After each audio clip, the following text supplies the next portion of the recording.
Evet arkadaşlar, trene bineceğim ama ay çok komik. Acaba ne diyor? Acaba ne diyor? Kimse İngilizce bilmiyor. Hadi bakalım. Burada İngilizce yazıyor. To train. İnşallah budur. Fıtı fıtı fıtı fıtı. Shenzhen Kuzey İstasyonu arkadaşlar. Burada İngilizce yazılar başladı. Arkadaşlar bakın şimdi çok enteresan. A few moments later. Sorry. Passport? Aşağı inmek gerekiyormuş.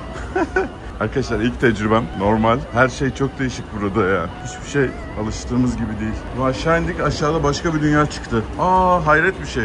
Yuh.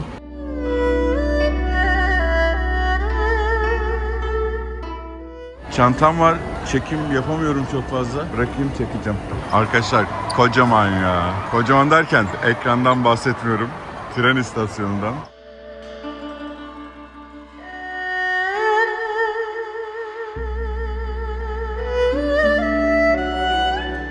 1,5 milyara yakın nüfus. Kaç. Mimariyi de göstereyim. İzleyen mimar kardeşlerim örnek alsın. Bu videoları boşuna çekmiyoruz.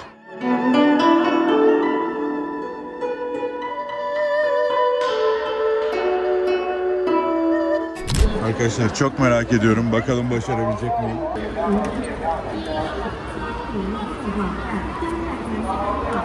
Aha, vallahi açıldı. Aa, hayretler olsun. Vallahi çok sırtımda şey vardı şu kalabalığa gireceğime. Evet, hızlı tren deneyeceğiz bakalım Çin'de. Nasılmış? Arkadaşlar hem çantayı taşıyıp hem de çekim yapmak çok zor oluyor. Bir şeyler anlatmak çok zor oluyor. Şu anda hızlı trene bindim. Tabii ki first class almadım, business almadım. 2. sınıfta gidiyorum. Gayet rahat, konforlu 2. sınıfta, güzel. Enteresan bir şey söyleyeceğim. Şimdi ben 2 ay seyahat ettim Endonezya'da. Bu da şu anlama geliyor. 100 kilometre yazdığı zaman 4 saat demek Endonezya'da. Eğer böyle şehrin içinde dümdüz gitmiyorsanız, trafiğin olmadığı zaman, yani bir köye, kasabaya ya da başka şehre gidiyorsanız, yani eğer trafik yoksa 3-4 saatte gidiyorsunuz. Şimdi Shenzhen'den Guangzhou'ya gidiyorum. Size her şeyi göstermeye çalışacağım Çin'le ilgili. 110 kilometre gösteriyor. Endonezya'da 3-4 saatte giderdik. Burada 30 dakika sürecek. Tam 12.47'de kalktı.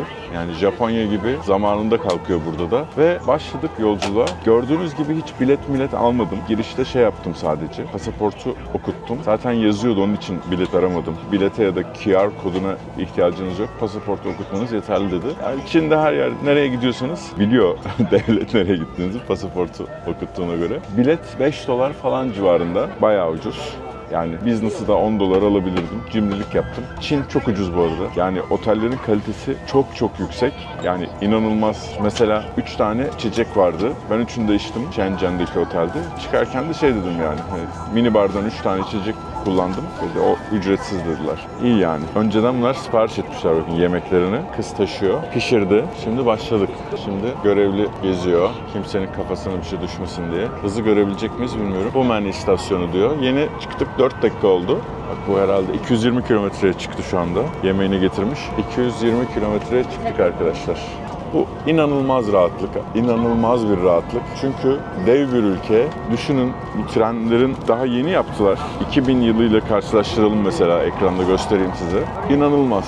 Yani buradan en kuzeye ta Moğolistan, Çin'in içinde de Moğolistan var, İç Moğolistan deniyor. Oraya gidebiliyorsunuz yani. 7-8 saat herhalde. Tam bilmiyorum ama bakmak lazım. Yani hızlı trenle. Muhteşem ya. Bizim Türkiye'de acilen yapmamız gereken şey. Bir, petrol bağımlılığından kurtuluyoruz. Çok önemli. 2, zaman çok önemli yine yani. Düşünsenize İstanbul-Hakkari arası birkaç saat olduğunu. Çin yapıyorsa biz de yaparız.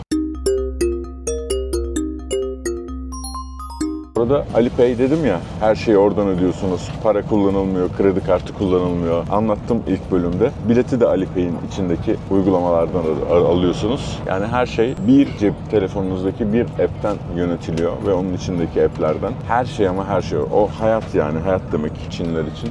Şu an hız 307 kilometre. Bakalım bir aylık seyahatimiz boyunca kaç kilometreye ulaşacağız maksimum. Sisler. Öyle olmasına rağmen inanılmaz sisli. 30 dakika arkadaşlar ya. Normalde 2 saat sürecek yol neredeyse 30 dakika. Dev konut projeleri. Çok acayip bir dünya yaratılıyor burada. Kesinlikle bizim bazı şeyleri örnek almamız lazım. Onlar da bu şekilde başladı örnek alarak. Yani ben çocukken ansiklopedilerde dünyayı gezerdim.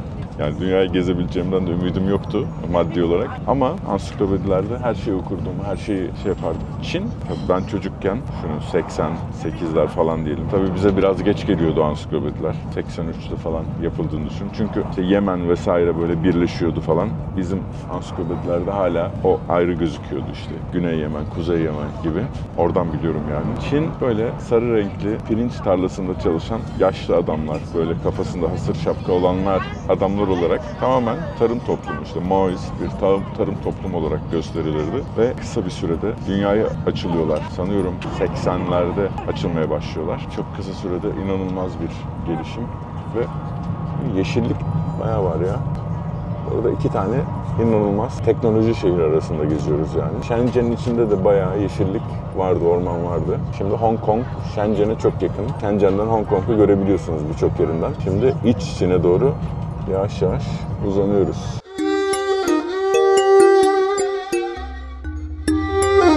Şu anda 307 kilometre. Hadi bakalım. Ben biraz dinleneyim ya. 30 dakika bu arada. 13 dakikası geçti bile.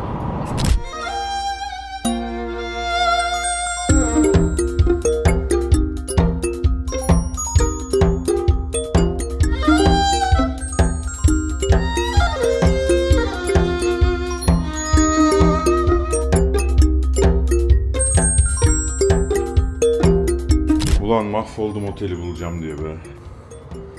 40 dolar klima. Küçük bir oda. İkram su. Çay. Yangın çıkarsa diye.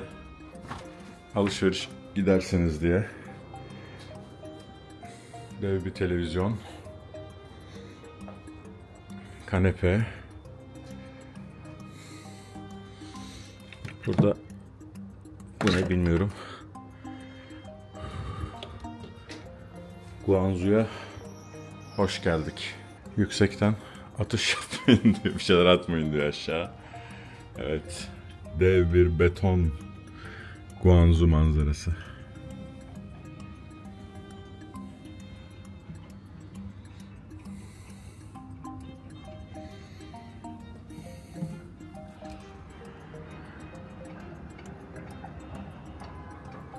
Yatak konforluya benziyor. Çok yoruldum ya. Abi ne trafik ya. Hızlı tren yapmışlar ama trafiği çözememişsiniz abi. Yani bir saat şehrin içinde gideceksem ne anlamı kaldı? 30 dakikada 100 kilometre gelmenin. Her neyse. Bu ne lan? Yatağı mı ısıtıyor acaba? Yok. Warm ışık. Warm diyor ama. Neyi warm acaba? Yatıyorum ben. Allah Allah. Otelimden çıktım. Kuğular. Hay maşallah.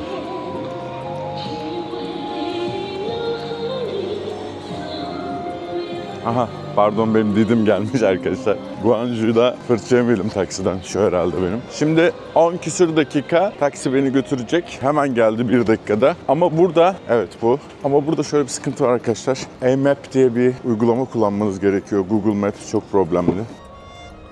Size her şeyi göstermek istiyorum.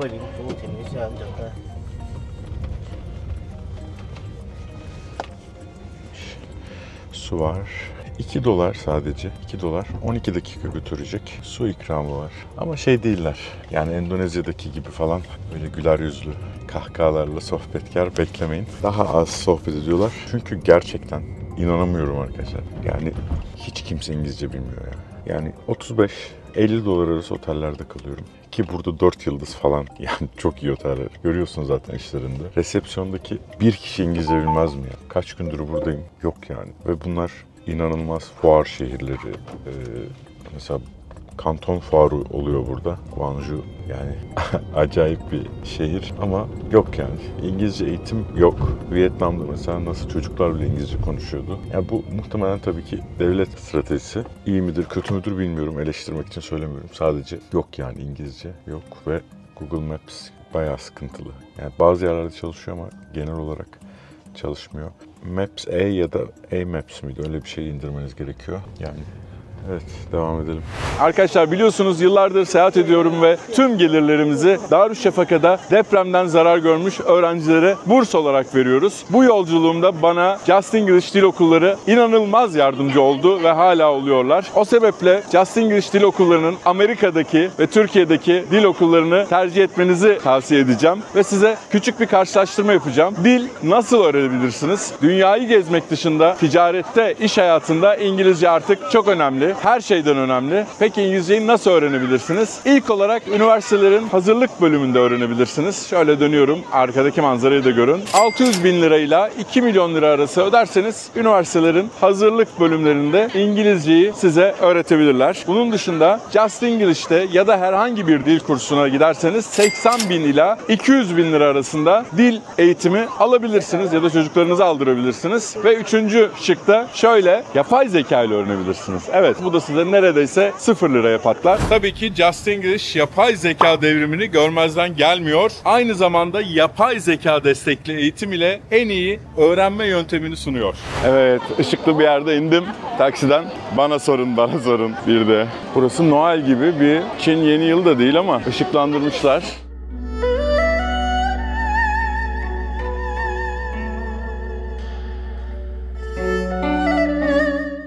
Küçük bir meydan var. Herhalde metroya iniyor. Acıktım ya. Galiba bugün cumartesi diye trafik çok kalabalıktı. Gerçekten çok çile çektim ya yolda. Bir de çantayı tekerlekli çantaya değiştirmem lazım artık. Burada herkes tekerlekli çanta kullanıyor. Nereye geldik la? Bak spor yapan Çinlilere bak. Eye of the Tiger. Burada İzmir Fuarı gibi bir şey var. Badminton oynuyorlar. Sonra niye olimpiyatlarda badmintondan biz şampiyon çıkaramıyoruz? Bak herkes badminton oynuyor. Şurada bir şey gördüm. Koş eksik kalma. Ya ne güzel. Çocuklar oynuyor. Vals yapıyorlar vallaha. Tango mu? Vals. Çin valsi. Böyle ışıkları görünce indim taksiden erken. Vallahi nereye gittiğimi, ne yaptım ben de bilmiyorum.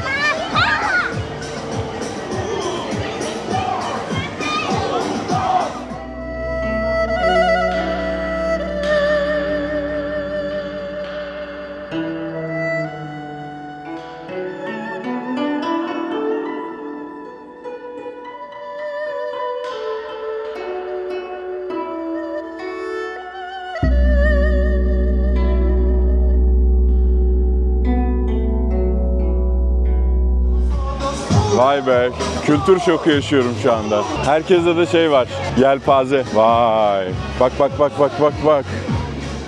Harika değil mi ya? Bakın insanlar nasıl sosyalleşiyorlar. Muhteşem.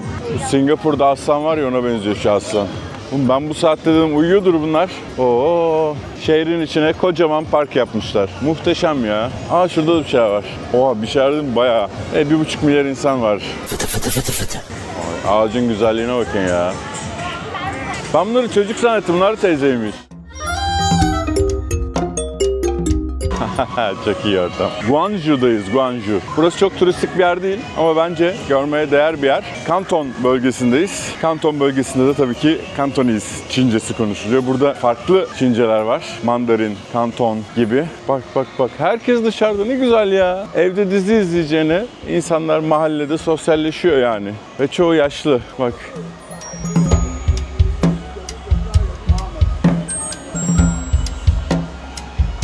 Şeytanınız bol olsun. Arabaya bakın.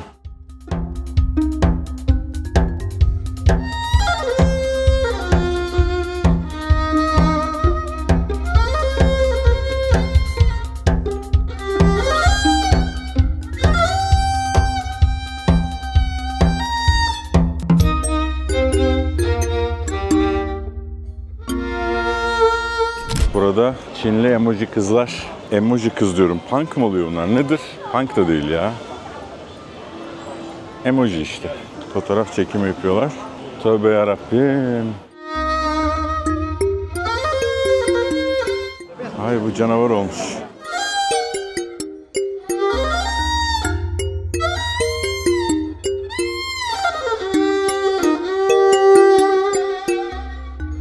Canavar kızlar. Oy ben seni yerim, kaç kilosun sen? 5 kilo 5. Burada dama oynayan Çinli amcalar yine. odaklanma. Burada bir kelebek kız. Maskesi de var kelebeğin. Tabii ömrü kısa ya. Burada minnoş kediler.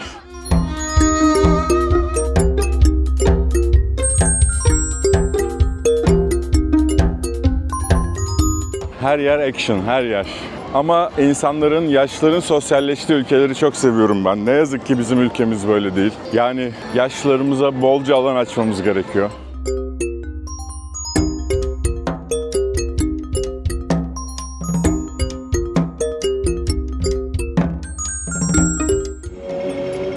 Burası sanırım İstiklal Caddesi gibi bir yer buranın. Bakın burada bahşişler bile QR kodla, yani QR kodla değil, evet QR kod okutup. Şimdi polisin yanından geçeceğiz. Çakarlı üniformaları var arkadaşlar. Ben dünyada ilk defa burada gördüm. Arabalara takılan çakar var ya, burada polis de var. Herhalde burası en merkezi yeri ya. Vallahi aradım buldum. Aramam sormam bir daha. Fıtı fıtı fıtı fıtı. Nike, Puma, Adidas, bırak yabancı markaları, biz de böyle gördük. Kartel miydi ya? Kartel'in konserine gitmiştim arkadaşlar. 93 ya 94 Bursa'da. Aa, burada robot var. Kız. Thank you, no. Bebeğin güzelliği çok tatlı. Aa, robot. Merhaba robot. Çok güzel.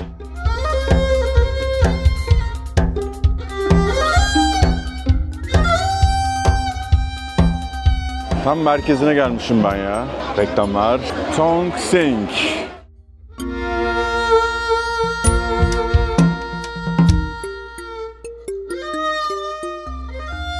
Burası bizim İstiklal Caddesi gibi. Eski hali gibi ama yani. Çünkü şu anda İstiklal Caddesi'nin... bakın bu Eskişehir. Surları. Çok eski bir şehir Guangzhou. Evet, bu da şehrin kalıntıları. Muhtemelen yarın bunları göstereceğim size.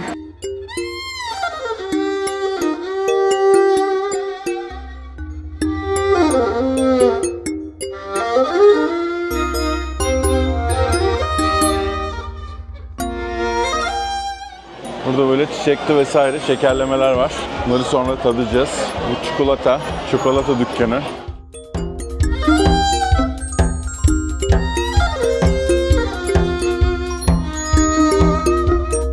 Çok güzel şeyler var ha.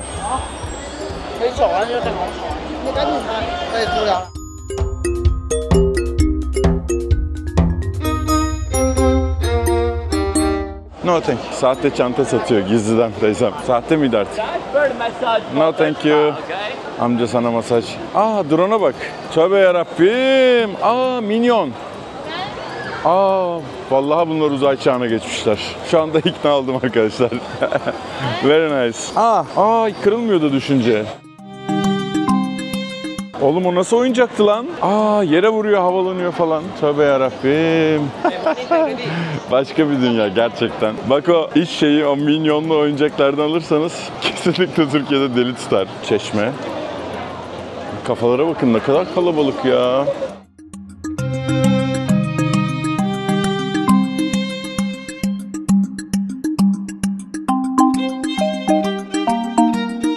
Anam, gözlerim bir anda kör oldu. Bu ne ışık?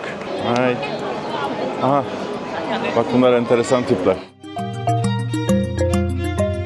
Bu arada Çinliler inanılmaz uzunmuş ya. Ben bunları hep minik minik görüyordum. Gençleri bayağı uzamış. Ben daha böyle ortaokulda falandım. Tabii belgeseller izliyoruz o zaman. Çin'de çocuklara süt veriyorlar gelişmeleri için. Ama ilk defa veriyorlar ve hepsinin vücutları laktozu tolere edemiyor. Ve kusuyordu çocuklar. Onları hatırlıyorum ben. Şimdi tabii süt ürünleri vesaire artık yıllar sonra değişmiştir olay ama benim tahminimden çok uzunlar. Yani Çinliler. Seyahat edenler arası genelde hep yaşları gördüğüm için onlar böyle minik minik, gençler uzun yani. Benim kadar uzunluğu bile gördüm. Ben 1.90'ım neredeyse. Bak çocuk mesela neredeyse 1.90 boyunda. Demek ki iyi beslenmeye başladılar.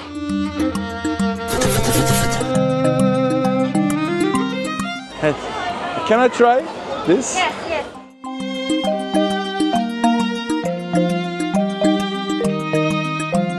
Oh, I'll try. Okay. Very nice. This is to drink, right? Yeah, can I have some?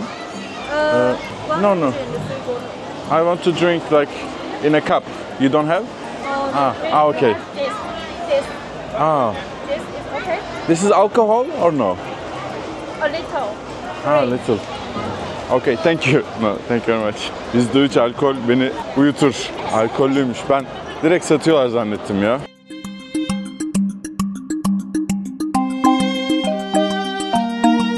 Kız, saç tokası. Aha benim minyonlar.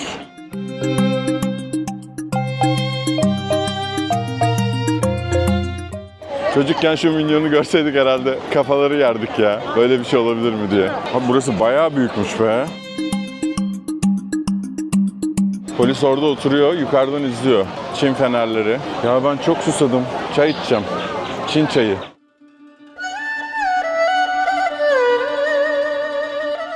Hala 5 kuruş para kullanmadım arkadaşlar. Her şey app'ten. Çay içmeye geldik. How are you? Where are you from? I'm from here, Guangzhou. Guangzhou. Yeah. Oh, nice. Türkiye. Do you know Turkey? Turkey. Turkey. Yeah. Istanbul. No? No, maybe you can show your map Yeah, Ankara, Istanbul, Turkey. from Europe. From Europe. Oh, okay. Asia, Europe. Asia, Europe mix. Okay. Yeah, thank you. Nice to meet you. Guangzhou? Yeah. I want to try the Chinese tea. Chinese tea, okay. Chinese food also very good. Yeah, everywhere. Okay. Thank you. Okay. Çin çayı. 新鲜制作，随意搭配，多少都行。我们的秤是标准的，请 İnanılmaz güzel bir şey. Bir sürü meyve var. İsterseniz meyveyi alıyorsunuz, isterseniz suyunu içiyorsunuz. 选一杯。 Ben karpuzlu, portakallı ve şeftalili istedim suyumu. Çay için çok sıra vardı. Çayı bekleyemedim. Ne kadar güzel sergiliyorlar. Anamlar da kiviymiş.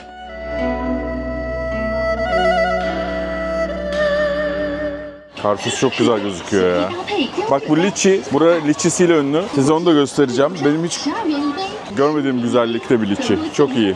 Su koydu içine galiba. Bir şey koydu ama. 吃过随意搭配，多少都行。 Buz koydu. 是标准的，请放 Abi ben onu yersem var ya, 解放 yarım kilo. 电商12 Yarım kilodan fazla şey var. 15元一杯， 3 dolar. 随意 Guava, Bursa şeftalisi, erik. Ya bu erik değil ya, başka bir şey. Tüm meyveyi yiyorsun. Harika. 所购， Harikasın. Thank you. Ha, 新鲜水果随意搭配，多少都行。我们的秤是标准的，请放心购买。 Çok şükür yarabbim. ne kadar hızlı içtim fark ettiniz. İç diyor, daha var diyor. Bak işte dürüstlük böyle bir şey, güzel. Onu ben turistim diye. Thank you. Bye bye, bye bye. 都行。我们的秤是 Onu ben turistim diye şey yapabilirdi. Ama neye anlaştıysak onu verdi. İç dedi, koyayım dedi yeniden. Yemin ediyorum sıcak havada ne güzel oldu ya. Bu şişçiler bayağı popüler. Ya insanların mutluluğunu görüyorum. Biz bu mutluluğu kaybettik ülke olarak ya. Ben de çocukken böyleydi biliyor musunuz? Kütahya'da, Bursa'da insanlar şeye giderdi. Fuarlara, parklara, luna parklara. Böyle rengarenk görüntüler olurdu. Ülke olarak neşemizi kaybettik ya. Nasıl kazanacağız bilmiyorum.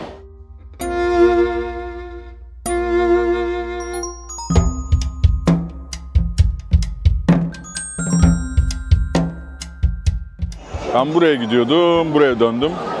Evet, buradan devam bakalım.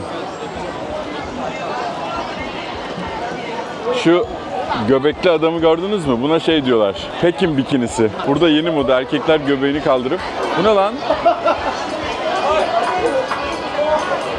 Ne oluyor burada? İnşallah soğuktur. Yok, dumanmış sadece.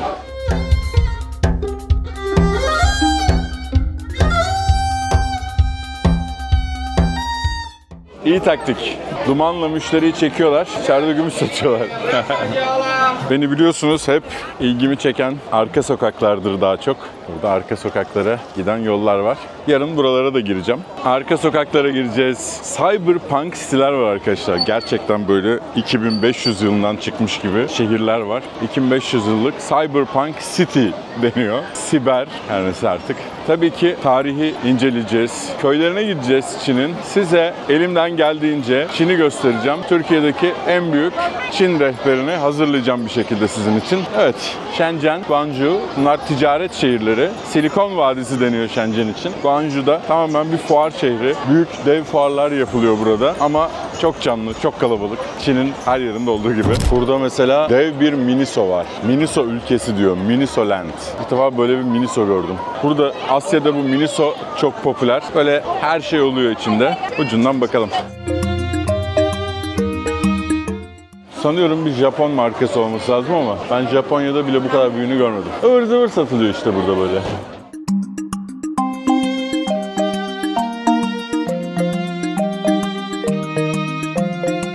Arkadaşlar burada aşureye benzeyen bir şey gördüm. Canım da çekiyordu aşure. Sıcak aşure. O da olur. Oluyor. Moralleri düzgün tutalım. Can I? No, here. I can eat here. Yeah.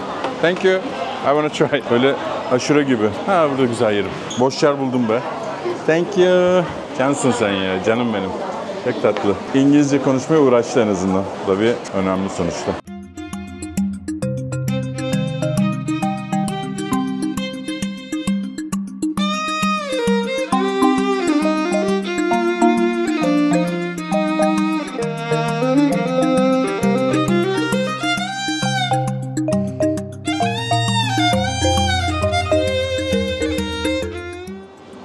Nohut var. Nohut gibi bir şey.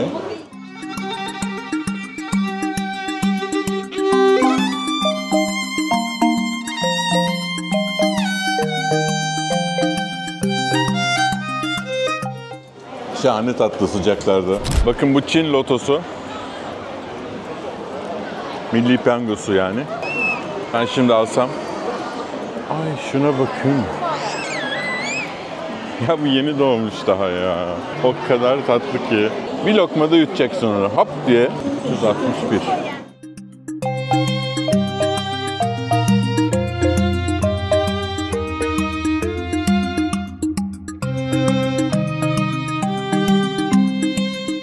Hayvanı gördüm arkadaşlar. Ve bizim Tekir. Sen ne yapıyorsun oğlum burada lan? Taklamakan çölünü geçip mi geldin? Vallahi şaşırmam ha.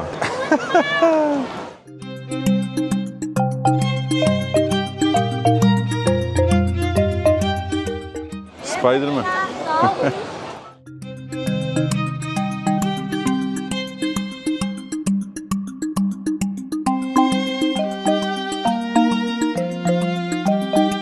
Çok tatlı ya.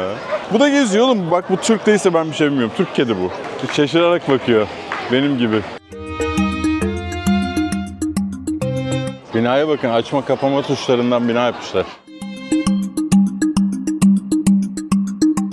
Ama karşıda çok enteresan bir bina var. Onu göstereceğim size.